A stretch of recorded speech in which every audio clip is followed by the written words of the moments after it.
ભાઈ તમારા જીવનમાં હું સપનું કયો ને? મારે દેવું એટલું બધું થયું ને કે દેવું બધું ઉતરી જાય ને એ મારું સપનું છેલ્લું ને પહેલું. કોંગ્રેચ્યુલેશન્સ.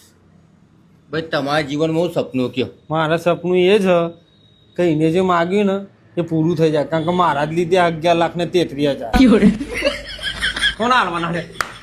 સોના હાલવાનું બોલ. આ સપનું પૂરું થઈ જાય એટલે શું સપનું? આવું તો તું ચોર મને કહે લે, કોના હાલે કે સપનામાં તો પથારી ફેવડી મૂક્યું. ભાઈ એક સવાલ પૂછું? પૂછો ને માર ભાઈ. આ દુનિયામાં હાચામાં હાચું માણસ કોણ? પોનના ગલ્લા વાળો. એ કઈ રીતે ભાઈ? એ તમને પૂછીને ચૂનો લગાવો.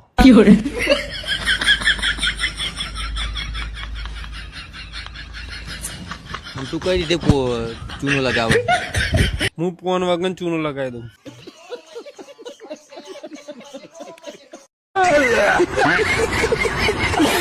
અલે રાજુ બોલ. આ પેટ્રોલ પંપ ઉપર પેટ્રોલ મળે ને ડીઝલ મળે, હા હા, પણ એને પેટ્રોલ પંપ જ ચમ કહે બધા, ડીઝલ પંપ ચમ નહીં કહેતા? દવા ચાલુ કરાવો. વાત તો સાચી છે. તાર તો ગેસની ગાડી હે, તું કા લોડ લે છે બધા?